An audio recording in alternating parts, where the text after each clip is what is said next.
So let's begin now our journey in heartful and effective communication. The idea of communication, the concept of communication, the skill of communication is an extremely important skill. As we keep exploring this topic of communication, we'll realize that there are many dimensions to communication. And sometimes we'll call it a skill, sometimes we'll call it an attitude, sometimes we'll call it a way to outreach, sometimes it will be an approach. But let's begin with the essential understanding that most people understand that communication is a way to say something or to write something. And it also involves how the person understands this. Um, during my journey in reading and working and learning, I discovered that communication is rated very, very high.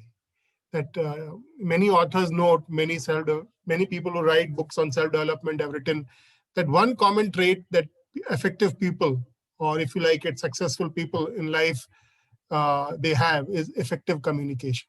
It is there. They have this art of effective communication. In our context, because we are talking about let's 1000x heartfulness, how to spread heartfulness.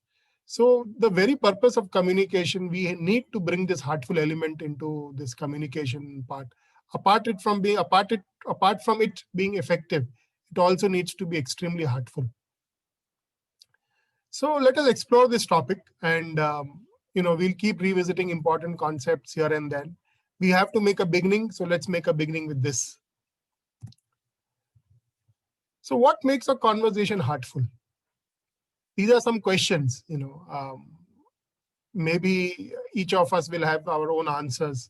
And this topic is so wide, and many of you all have your own opinion and you have your own experience bank. And I don't think there's any one perfect answer for such questions.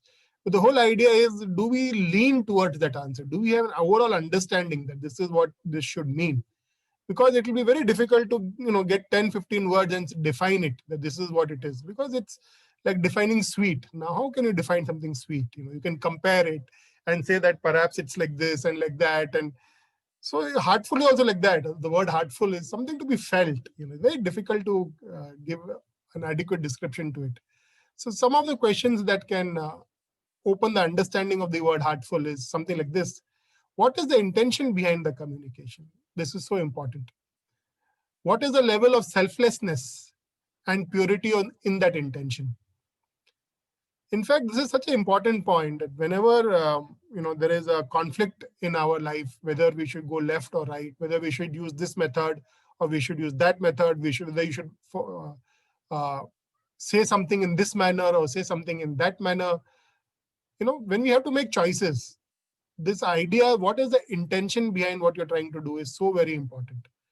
Because many times in life, we may have to choose things which others may consider that this was not the best choice to have taken under this situation. And at that time, all the courage that you can get is from this one word, intention. What was the intention behind what you were trying to do? If the intention was selfless and there was purity in it, then I believe that whatever you have decided to do is backed with a lot of conviction. So is it with communication. When we want to say something, the intention behind it is the real power, the real, the real essence of what you're trying to say. Even if you use a right form of communication, but if your intentions are not up to the mark, then that whether even if you have used the right form of communication, whether that is the right approach and the right thing to do, we need to question. How is it perceived by the receiver? The communication, how is it received by the others? Does it attract him or her towards a divine light that is shining from us? In value education, long time back, I remember one of our very elder sweet aunties used to give us a very nice experiment. They used to, very simple but so effective. They used to put this jeera powder. I don't know in English what they call jeera. It's not powder, the jeera grains. And it would float on the water. And then they would get this detergent, harsh detergent, washing detergent, soap, and they would put it on the water surface. And all that jeera would go away from that soap bar. And from that, we realize that you should not be harsh, you know. So it is the same thing here, you know, that how are you received by the person who's receiving you? Is he because he's not, you're not just turning him away from you, you're also turning him away from the opportunity of his of experiencing heartfulness. So does it bring him to you, or does he make it, you know, does it make him withdraw? So that is something very important person thing about heartful, you know. Are you attracting somebody, or are you making him repulsive? Is he going away? Is he becoming shy? You know, sometimes communication, you know, your words may be right, you know, but you're projecting yourself so much, you know. And actually you may not be projecting yourself so much, but that person expects you to project yourself less. He expects something out of you. So do we have the humility to withdraw, you know, and, you know, play second fiddle, third fiddle, let him feel good about things, you know, and kind of let him feel that, you know, this person is a very nice person, he's humble, you know, and then whatever you're saying it with a lot of humility. Can we do that? You know, many times it's not about the words, it's also about what he's expecting you to do. And in this game of heartfulness, you know, more the humility, the better it is, you know, in the context of spreading heartfulness. There's also a contradiction. See, sometimes, you know, mother-child relationship. Sometimes the child is not listening. He's about to do something very bad, which may be very bad for his health or his protection. The mother has to scold him.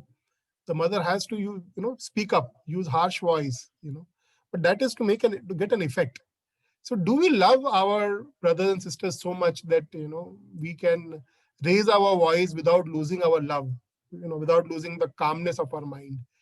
Can we mimic our raise of pitch and anger without it really affecting us in any way, or without any hatred getting into that voice? And would this still be heartful communication? I don't know. As I said, these are questions and all of us need to look at. So these are some dimensions of heartful communication. If you feel there are other things which should be involved in heartful communication, below this video, please comment.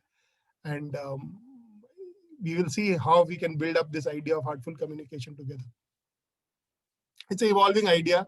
We have so many Fridays to come, and heartful and effective communication is the central idea that we'll be dedicating every Friday to.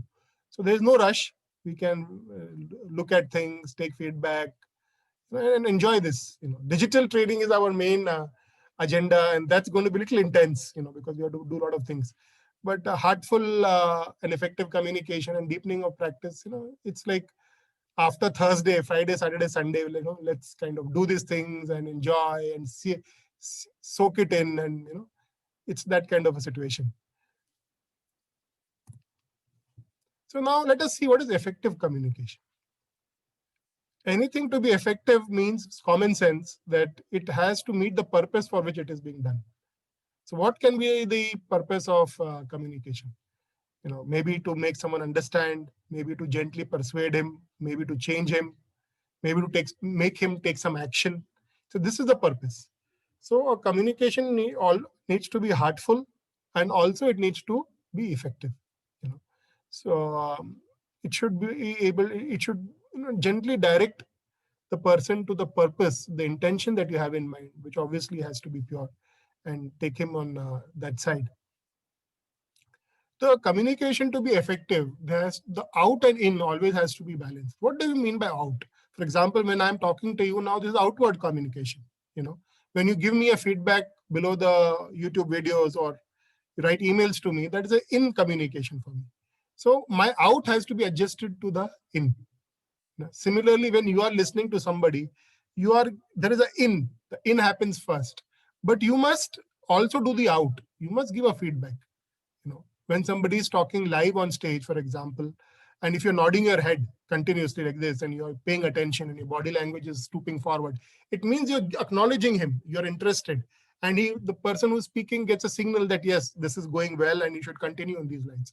But if you're doing the opposite, you know, you're dozing away, sleeping away, your body language is back, then you know, the speaker has to take the cue that, you know, that this is not working. So communication to be effective has to be in and out, and both have to be looked at and have to be adjusted for each other for it to be effective. Let's move ahead to the next slide.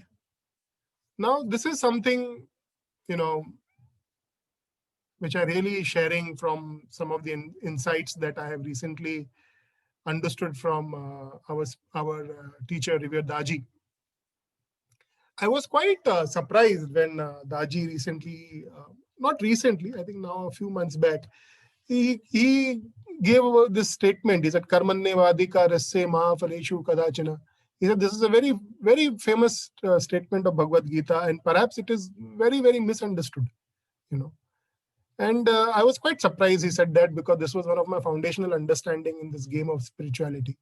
And he went on to explain that when this shlokas were written, the word karma referred to Brahma Vidya, or you can call it heartfulness or any spiritual quest, is Brahma Vidya, And the word related to daily tasks was Shrama, at that possibly the time when these shlokas were written. So Karmanne Vadika Rasse Mahaphaleshu Kadachina was actually referring to the zone of Brahma Vidya. So when you are in this zone, either you are developing yourself or you are praying for others or helping others develop in this area, you should not put fruit of action, because there are so many variables that which are not under your control that you can get disappointed. Therefore, it is pointless to look for results in this area and associate it with action. Immediate action in the area of Brahma Vidya should lead to immediate results. That's a fallacy. And that is what this quotes, this shloka from Bhagavad Gita seems to be clarifying. And he went on to say that Babuji used to laugh that if somebody has a task to do, I don't remember the exact example that he had taken, but in a sense, what he was trying to say is that if somebody has to go to some place, say you want to go to Delhi, then you have to have a expectation to be in Delhi. You have to plan with that expectation, that I have to go to Delhi. I'm expected to be in Delhi at say tomorrow 9 o'clock. Then I have to do this. I have to buy a flight ticket, or I have to take a train, or whatever, to plan your journey according to that. If you don't expect yourself to be in Delhi, how are you going to plan? So and suppose if something happens wrong, maybe you miss the flight or whatever, something happens, and then you replan because you expect yourself to be in Delhi. So when it comes to material life, we have to be task oriented. If we have taken the task has to be completed, and if we have to adjust and readjust in getting those tasks done, then jolly well, it has to be done.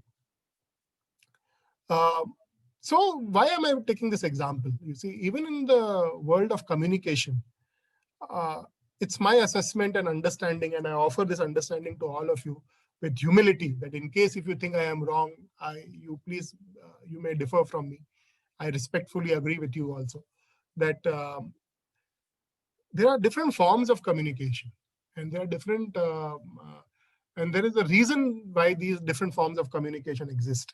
And the purpose for which you want to communicate will determine what form of communication you are going to use, And there are different strategies of communication, and one style does not fit all. Just because, just that one attitude of Bhagavad Gita, which says karmanne vadika raste mahaphaleshu kadachana, doesn't apply to Shrama in Daji's own words. Similarly, we have to be wise in selecting the communication techniques that we use, and see what is the context in which we have to use it, and how we have to use it, and what is the purpose we are trying to use it for. So next I want to introduce in this video the idea of the spectrum of communication. We will go into details in the video that follows. I want to keep this video short, and just a snapshot in this video. So this is what it is. This is the spectrum of communication. On the left side, the blue side, you have the subtlest needs. You have the subtlest form of communication. It is the subtlest form, and it needs super refinement. And on the right side, the red side, is the grossest form of communication based on our animal nature. And in middle, there is these other variations. So see you soon in the next video, and we'll try to go into more detail into this slide. Thank you so much.